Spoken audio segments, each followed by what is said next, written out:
इथे तिघांच्या कुंडली गेल्या, वास्तू केले, कारण तो मुलगा चुकीच्या ठिकाणी त्याचं स्टडी टेबल केल्यामुळे त्याचं चित्त स्थिरच होत नव्हतं. ओके. त्या स्टडी टेबल वॉल माउंट असल्यामुळे सगळं म्हणजे भरपूर पैसे खर्च आहे. म्हटलं नाही, हं. मला एक टेबल आणि एक चेअर पाहिजे बस.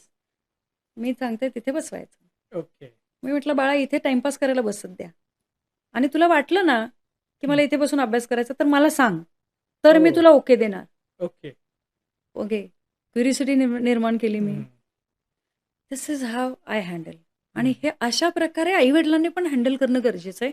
जेणेकरून त्या मुलामध्ये ना ती सहजता आली पाहिजे. हं. कारण प्रेशर गेलं ना, की आणि त्याच्यात वास्तू आणि हे सगळ्याचं जर दोष असतील, तर मात्र त्याचे प्रभाव तुम्ही जसं म्हणताय हं. तसे बघायला मिळतात.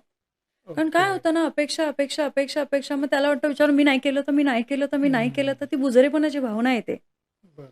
मग अशा वेळेस काउन्सिलिंगमध्ये आम्ही अशा काही-काही अ, गोष्टी किंवा काही-काही संदर्भ असे देतो, की ते मुलांना वाटतं, "अरे, हे तर माझं ईझी आहे, मी करू शकतो." ओके. त्याच्यामुळे हे होणं गरजेचं आहे. मी तुम्हाला खरं सांगू का, मला असं वाटतं, की आजच्या युगाप्रमाणे म्हणजे आत्ता जे चाललंय, त्याप्रमाणे 10वी-12वी ला जाणाऱ्या हं. आई-वडिलांनी, कारण आई-वडीलच 10वी-12वी ला जातात ना मुलापेक्षा.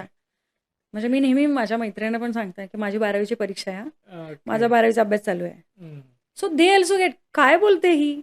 हं. कारण मीच एवढं ईज घेते. आमच्या घरात पण तेच वातावरण द्यायचा प्रयत्न केलाय. ठीक आहे, हं. मला इथे बसायचं आहे. ओके, इथे बस. मग तू हा उपाय कर. मग तू हे कर.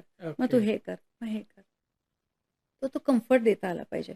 मग ते काय होतं, की ह्या केसमध्ये जर आई-वडिलांनी 10वी किंवा 12वी असताना जर एकदा मार्गदर्शन घेतलं पत्रिकेचं, हं. वास्तू केली तर अजूनच ॲड व्हॅल्यू होऊ शकतं. हं. पण किमान पत्रिकेचं मार्गदर्शन जर घेतलं, तर त्याने हे होईल, की मुलाला काय द्यायला पाहिजे, किती प्रेशर हां. द्यायला पाहिजे, कुठपर्यंत सोडायला पाहिजे, हे जरी कळलं, तरी सहज सोपं होऊ शकतं की. आणि करेक्ट. मग याने त्या मुलाला एक वेगळ्या लेव्हलचा कम्फर्ट येतो. हं. आणि तो कम्फर्ट आहे ना, नो डाउट पहिले 2-3 महिने तर मी ते सांगते स्टेप बाय स्टेप कुठे किती प्रेशर द्यायचंय. पण त्याच्या एका पॉइंट नंतर मी हे बघतो, की हां, आता तुम्ही सोडून द्या. ओके. आता तुम्ही इथे हे करा. मग ते अशा प्रकारे केल्याने त्या मुलांना नक्कीच त्याचा फायदा होऊ शकतो.